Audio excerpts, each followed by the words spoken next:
build up. Hey, I'm excited today. I've got this really great guest. Was on a TED Talk last week. Got a book coming out. La la la la la la.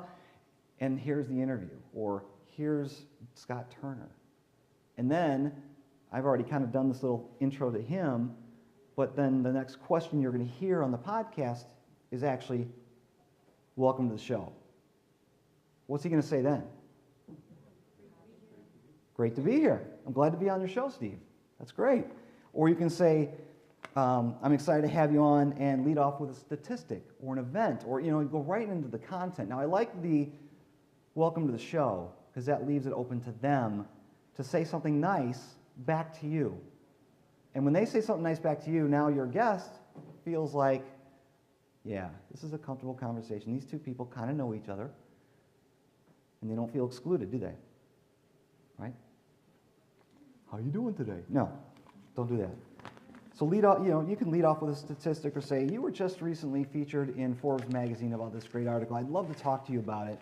What were you thinking about when you drafted up the article? Or, whatever it is, you can start into the conversation, get into the meat within the first couple of minutes.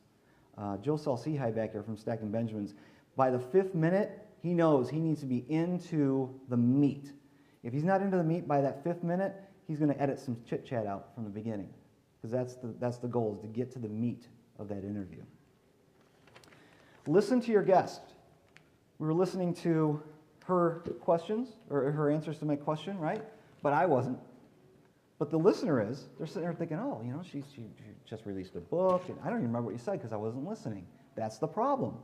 How do I lead into the next logical question without knowing what she just said?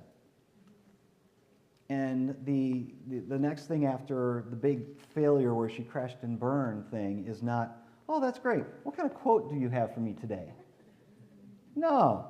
You could bring in some extra conversation pieces about that. And remember, you're recording this, and you can edit that out if it turns out to be something you don't need. There's nothing wrong with going along in an interview, so long as your guest is okay with it. You can edit it down to whatever you need. But you want to get the meat. You want to get the good meat. It allows for other conversations to happen. When you listen, you might pick up a little detail. You're like, wait a minute, I didn't know that about you. Can we dig into that a little bit deeper? Tell me a little bit more about the foreclosure. Tell me a little bit about the job layoff. Tell me a little bit about whatever it is. Dead air is fine. Uncomfortable though, isn't it? I just felt uncomfortable here. Dead air is fine though. Let your guests know that, hey, there's going to be times where I might be thinking about what I want to say next, and you can do that too, but I mess up all the time, and let them think that you're going to goof up, so that if they goof up, it's not a big deal and it doesn't throw them off their game. You want your guests to be stellar, because when they get a great interview on your show, you look good. So make sure that, put them at ease. Dead air is fine, and it gives you a chance to think and say, okay, next logical question is. Now, what happens as a host? What happens if you don't have another logical question in mind next? What are some of the things that you might be able to do to make that transition smooth? Tell a story. Tell a story. Talk about how you relate to that story that you just heard from the guest. Good one. So as the host, I might relate to the guest's story by telling oh yeah, I remember a time where I had a similar blah, blah, blah, and make it short. I don't even have that on my list. That's very good. Here, I got to write that down. Take a note for me. Throw it on Twitter. What else? What about a radio trick? We're talking with Dr. Emily Smith from blah, blah, blah about her new book, blah, blah, blah. And then that gives you a chance to restart anywhere in the show where you want. You've got the next question on your list. You're like, I want to ask this question, but I just talked to her about the death of her father. This question doesn't fit. So now I have this bookend on that conversation, and I start off with, we're talking with Dr. Emily Smith from blah, blah, blah. I just wrote a book about. Emily, I'd like to ask you about your book. It still doesn't seem right in my mind if we're talking about her dad's death, but you get the idea, right? All right. Don't say That's horrible. I hate ums. Ums are the bane of my existence. And another thing is, I should have brought it up, really good, there's a guy named Ryan Roten who has a podcast called The Brand New You Show. It's all about personal branding. And he started doing something early on, and he's got over 100 episodes released. that I think is really brilliant. He does a lot of production. So this is extra work for you, but if you really want to make your show shine or sound NPR professional, do this. You have music, and you just use a few seconds of that music as a transition piece between the guest answering one question and you asking the next one. And again, between the guest answering a question and you asking the next one. There's some kind of, it ties it together with also allowing you the chance to completely change the topic. So if you ever get a chance, go listen to the Brand New You show and see what I'm talking about, because it's very interesting. Again, it is a lot more work, but it's very, very, it sounds very professional. Wow.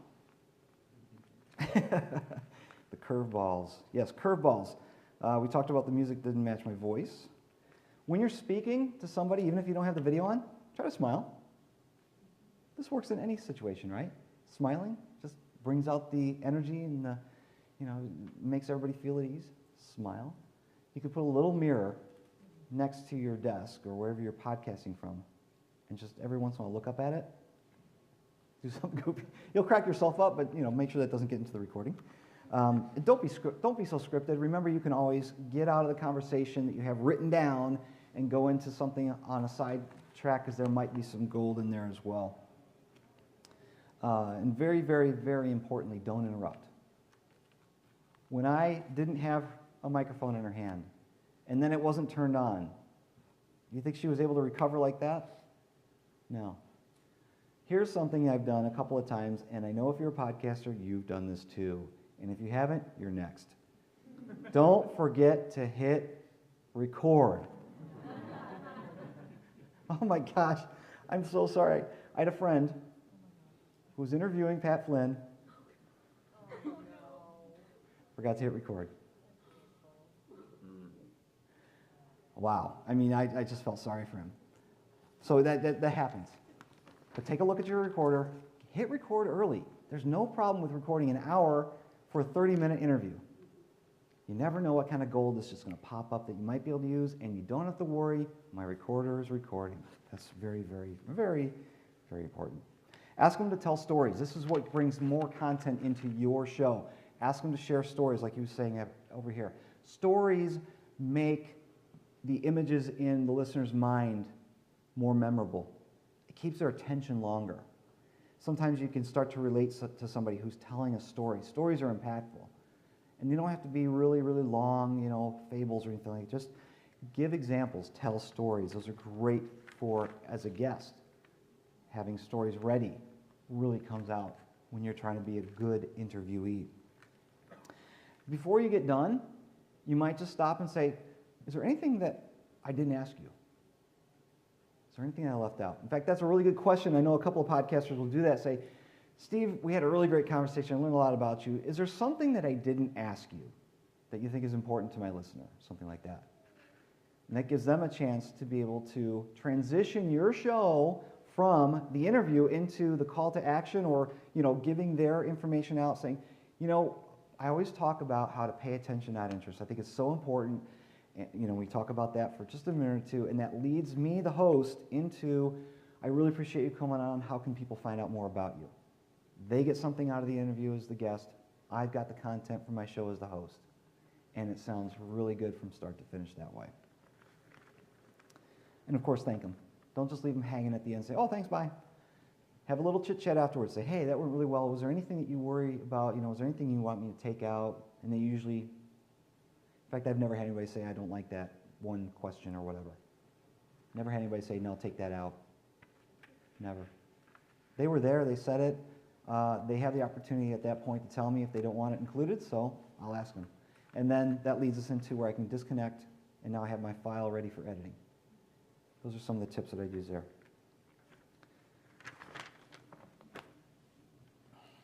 Some other tips for guests that I have here. Prepare for your show that you're going to be on. How do you know who the audience is unless the host tells you? You listen to it. Read the iTunes description at the very least. If you can listen to the show or 2 or 3 episodes, because sometimes, like here, we're doing a lot. We have 37 podcasters recording their show here this week. 37 shows. They're all live from the Trade King stage at FinCon. And that's going to be different than the show that they usually do in their home studio in the basement, right? So if I only listen to one episode of that show, and it's usually just the host, but now I'm listening to it live at a conference and there's a guest, well, that's different. So I'm going to get a different impression. So you might want to listen to 2 or 3, or again, at the very least, read the iTunes description. And if you're the guest, own it. Own it. You are the guest. You are the feature presentation. You are on stage. Do not say like, Do not say the phrase like, sort of, kind of, maybe. 4 words that do not belong in any one sentence together anywhere. I will edit you out when you say that. It is you own it. This is your content. If you're not sure about it, you can kind of lead to that, but don't say like, kind of, sort of, maybe. That's horrible. It just makes it sound like you don't know what you're talking about. You are the expert. That's why we have you on. If your host asks you, how you doing today? If your host is a noob, you want to be ready with an answer, right?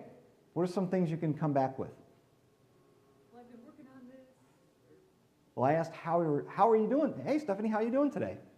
Great. I'm really excited to be at FinCon, and it's my first time. That's good. I like that. Better than just fine. There you go. And she came up with that pretty quick. Now, you want to be prepared, though, since you know what the show is about. And you could just have a standard, like Dave Ramsey on the radio show. Every time a caller calls in, his reply when they ask him, how you doing? He's like, I'm better than I deserve. Great tagline. Great line. You could say something like, if the host asks you, how you doing today? You can say, you know what, Dave? I am resilient. Throws the host off, but boy, you're going to have a great conversation. Wow, really? Why are you resilient? Boom, boom, boom, we can get into a conversation. It really throws them off, but it really does bring in a new element to the show. So think of something like that, create it, brand it your way. You can come up with all kinds of things. I'm resilient is the one I've been using lately. I'm not sure if I'll keep it. It's a good thing about being on interviews, you can change it a lot. What if you get a bad question? The host is asking a question, you're just like, well, I don't really have an answer for that. This is not my thing. What is he talking to me about trading stocks? That's not my thing. I'm a buy and hold guy, whatever. You can do what Joe Saul-Sehy does. He redirects like a politician. And I'm going to play you a segment which I think is brilliant, where he did this. And it was a great show, and I kept it all in. But this is what ended up happening. I would like to introduce you to the Stacking Benjamins Roundtable. Joe. Who? Introduce yourself. Me. I am Joe Saul-Sehy. And what else? What else do you want to know about me? What's your favorite flavor of cake? Oh, I'm not a cake guy. I'm an ice cream guy. Redirection. Okay. And what you really need to know about me is that it took my wife coming into the family for us to figure out that we were all lactose intolerant. You hadn't figured that out before? No, we would sit around and we'd eat ice cream, and then about half an hour later, the whole family would giggle while we're passing gas. I'll stop it there. You can go listen to the whole episode, special Afford Anything episode with the whole Stacking Benjamins Roundtable crew. But okay, so at the beginning, he had that bad question. Tell us about yourself. Who, me? Okay. What do you want to know? Very awkward situation. They didn't re-record that part. What do you do? Okay, well, she asks a funny question next. What's your favorite flavor of ice cream? Great. Thank you, Paula, for asking that question. He says, well, I'm not a cake guy. Redirect. But I do like ice cream, and here's a story. Boom. Brilliant. Should run for office. Yep. You could also use great quotes. Find a quote or a statistic or some kind of a newsy article that you can kind of use to say, well, I really don't know about that, Doug, but I do know that recently this, da-da-da-da, and people are hurting because of the economy. Said something, it was worthwhile, it was impactful. It wasn't them, it was the information that they were sharing. So if you're a guest, be prepared. Just think about those types of things before you get on. It's hard to do. This isn't something that I can give you a form and you fill out lines and you're ready to go. This is just something to be, keep in the back of your mind. What are we doing on time here? Everybody looks at their phone. Huh? Oh my gosh. What do I go to? I got time. Great. All right. Let's talk about some setup and gear. This is for both hosts and guests. I mean, everybody's going to have a different setup. You're going to have a different way to connect. You're going to have different microphones, digital recorder or computer, whatever. So you've got different recording options. Of course, as the host, it's your job and responsibility to communicate with your guest how you're going to connect. I'm going to connect with you on Skype. I'm going to connect on you. I can't say Blab or Google Hangout anymore, so YouTube Live. I haven't used it yet, but I imagine it's not much different than Google Hangout. You could do GoToMeeting. There's Zencaster, Ringer, of course Skype is the big one. You gotta, you have those connections, but then we have the audio recording piece of that hardware. What are you using? Okay, do you have a microphone? Are you just going to talk to your laptop? And if you do, you got to know about some things to prepare before you connect on your laptop. In-person interviews, you've almost always got this, or a digital recorder, which if you're podcasting, you'll see that's what we're using on the stage, is a digital recorder. It's dedicated to recording audio. Nice, quick, easy, hit the record button, hit it again to start it, hit stop when you're done. That's pretty much it. So as a host, you obviously want to know how to use your gear. As a guest, you want to know how to use your microphone.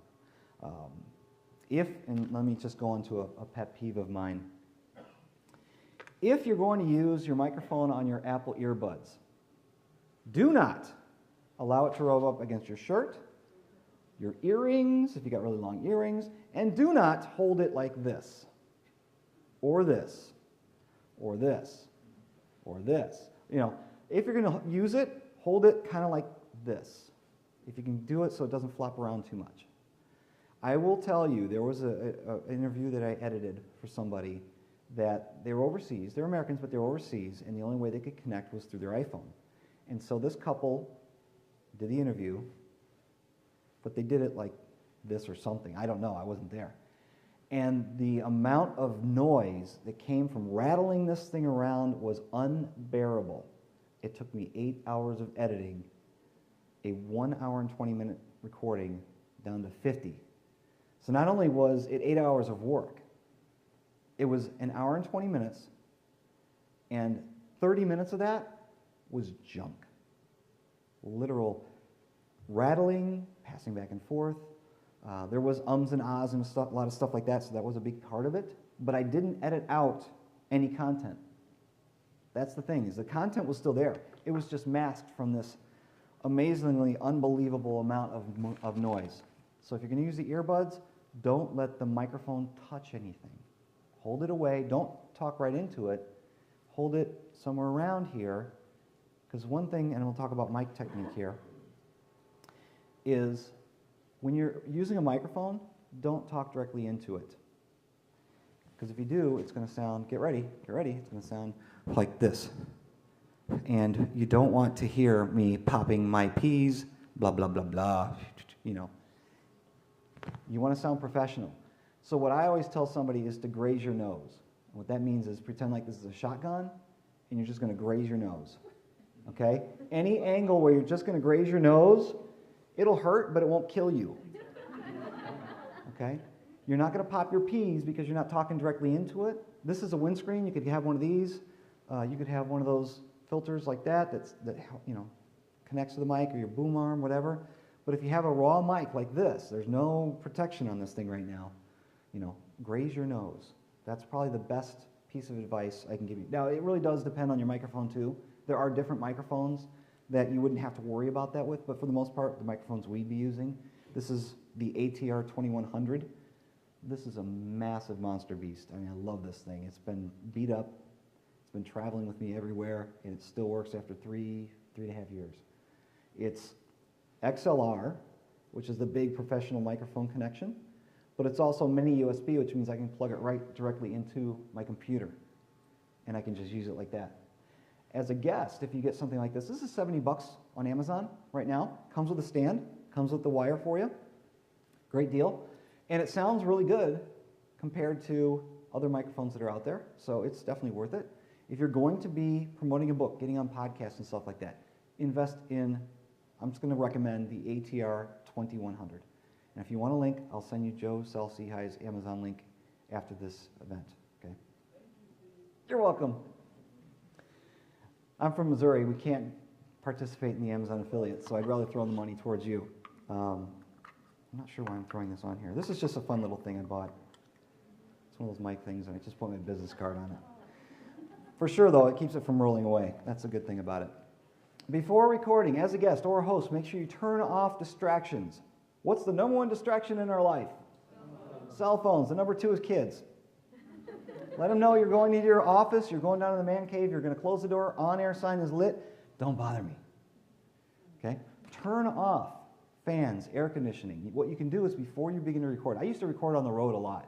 I'd be in a hotel room, and that's where I would do the show, because what am I going to do at night? Sit in my hotel room and watch TV? Please. I'd rather create some content than consume it. So I would turn on the air conditioning really high for an hour, and then when I'm ready, turn it off. I was a little cold at the beginning, but I didn't sweat throughout the whole thing because I didn't want, it cooled off through, or vice versa if it's cold. You can do stuff like that. Turn off the AC. Anything's going to make that noise. Phones, fans, dogs, kids, try to keep those distractions. Turn off internet sapping services. If you're on a PC, turn off your virus scan. If you have Dropbox, don't let it sync in the middle of your recording. Any kind of backup software. I get annoyed at my Mac because I got Time Machine and it goes off every hour and I don't know how to change that. How do I change that?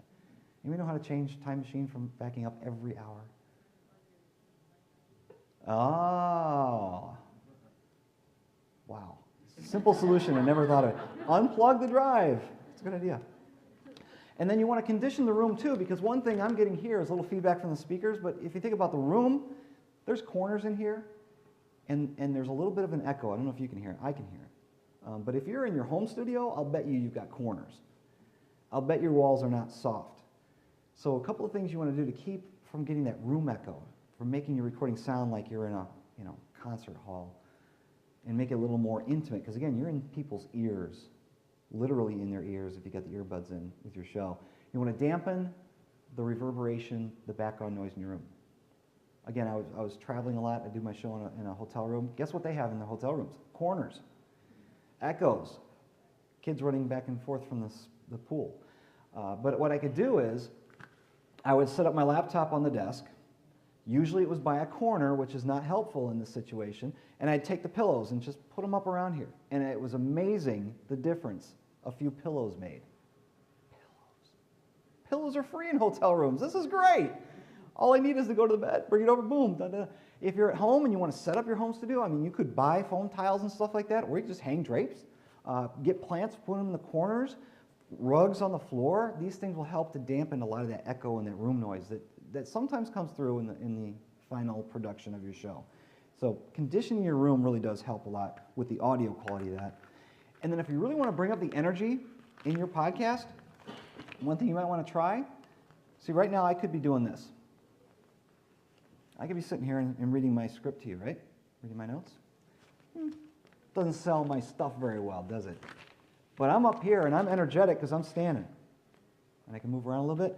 You don't have to move around. Obviously, you won't be able to move around too much if you've got a microphone stationary. But stand up. Get it set up so you can stand up and record your interviews. And that will help keep your energy up. It will. It really will. You try it sometime. Try recording a podcast interview standing up and see what happens. You're going to notice that you have a little more energy in your recording. It's very cool. Best practices. We already talked about a couple of them, turning off the noises and the distractions, things like that. But you might want to try, if your guest is open to it, try a pre-interview test. Just say, hey, Benjamin, I'd like to have you on my show. Hey, I just want to make sure that I can connect with you. So can we get on for 5 minutes? Just connect on 5 minutes, Skype. Whenever you want, you just tell me what time, or whatever time I'm available, I'll tell you. But you say, oh, sure, okay. 5 minutes is not a big deal to a lot of people. Now I know I've got the right Skype name. I know what his microphone's going to sound like, so I can give him suggestions. Don't hold the earbuds. Get it away from your collar, whatever. He might order the HAR 2100. He might whatever. I can now affect what's going to happen a couple days later when I actually do connect and we actually record this for my listeners. So conduct pre-interview tests. It also gives you an opportunity to get to know the guest a little bit before you actually do the interview, which puts them even more at ease when they come on the show because they know they're not going to deal with technical issues. They've already connected with you. They know how it works, so now they know, oh, I get to talk to Steve later today. Cool. Click. Hey, Steve, how you doing? Oh, the weather's great, blah, blah, blah. Okay, you ready to go? Sure. Boom. I'm in it in 2 minutes. It's great.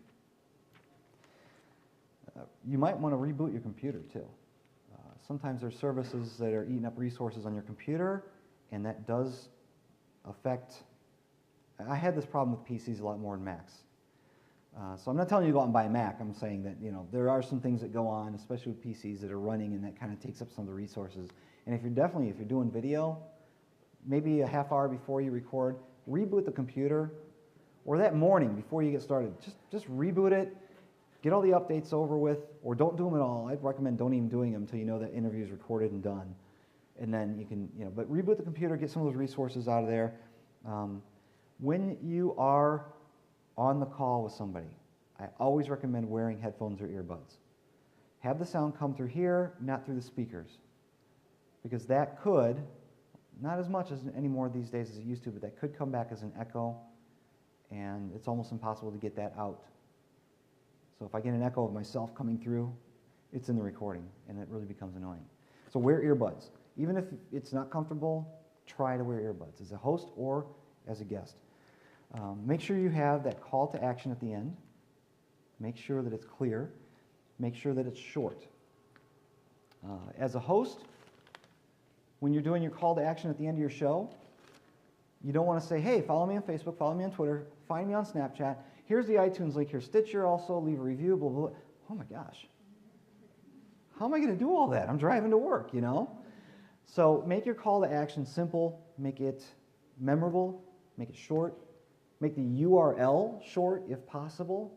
If you're looking for feedback on the show, I recommend using a plugin called PrettyLink or PrettyLink Lite, and you can just quickly say, hey, if you want to, read the show notes or whatever your call to action is, go to stevestewart.me/Joe Smith. And Joe Smith is the guy I interviewed or whatever.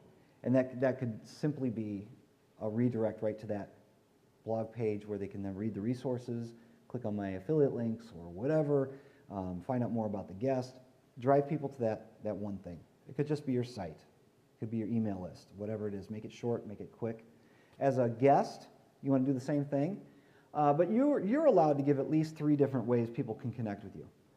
You're the guest. Not everybody's going to want to follow you on Facebook or sign up for your newsletter or follow you on Twitter, but they might want to do one. So give them all that. And then as the host, I should also include those in the resources at my site. But as a guest, you can give it audibly throughout the podcast. People know how to skip back. You know how to skip back and what was that? What was the Twitter handle again? They know how to do that. So let the guest give 2, 3, 4 resources. They can go to Amazon and find my book there. Oh, and I'll also have a link in the show notes at blah, blah, blah, blah, blah. Does that make sense? Cool. And don't forget to hit record. All right, how much time we got now? 10 minutes. How much time? Do I get 3, 4 minutes? All right. Anybody want to learn some editing tricks? Yeah. I heard like 3 yeses. Yes. All right. Oh, wait, we got to use this example.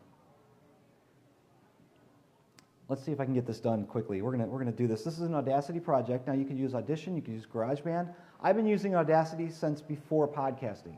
It's great for podcasters. Yes, there's a lot of stuff in there, but as a podcaster, we're talking about spoken word, and this was designed for music, or really audio in general, but a lot of music. So it's not as complicated as you think. I have a course that I can give you a link to later if you want to know how to use Audacity to record and produce a show. But I'm just going to show you real quick. This is, and I won't play the whole minute 45, but listen to this. When I first thought about this podcast, I thought we would chat about your experience you alluded to earlier, of course, But this story has more of a background than that. So if you would, fill me in first on your faith as a child. Well, it was not your typical Christian childhood. My mom is Jewish, and my dad was Catholic. So I grew up in a very interesting home. Are you hearing it? Oh my gosh, you're killing me over here. All right, so where do we start? Your typical Christian childhood. All right, let's go back to, okay, I won't give names. First, girl 1 is the host, girl 2 is the guest, right? So we've got the host. Fill me in first on your faith as a child. Do I need that? All right, let me zoom in. Now I've just zoomed in, and I'm going to take that, and I'm going to delete it. Don't need it. Well, it was not your typical Christian childhood. Now that was a little dramatic of a pause. I might leave all that there, but with Audacity, it just simply, do what you want to do. So I'm deleting a little bit of it. I'm going to listen back. Well, it was not your typical Christian childhood. I could Control Z and undo it if I wanted to. Actually, I'm going to tighten up a little bit, and let's try it one more time. Let's just see if that sounds... What did I just do? There we go. Well, it was not your typical Christian childhood. My mom is Jewish, and my dad was Catholic. All right here. Do we need... Do we need that? Oh my gosh. If this was a 2-track, I would love to delete her out of that. So I grew up in a very interesting home. So there's like 3 seconds there of dead space. I can delete that out too. So My that's dad what I'm was talking Catholic. So I grew up in a very interesting home. Wow. Okay, let's zoom into there. Here is a bunch of nothing. Let's try it one more time. Let's go back. So I grew up in a very interesting home. Did you worship with your mother or with your father, or? I worshiped with my mother. Okay. So much better. So much better. Please, please, please. Yes, this is a conflict of interest. I'm telling you because I do this part-time as a living. I'm making money editing people's shows, but please edit your podcast. Please, please, please. Your listeners' time is valuable. They are coming to listen to you and your guests, and they will come back to listen to you if your show is good and you're creating valuable content. But if you're making me sit through 20 minutes of, I think, kind of, sort of, I'm turning off.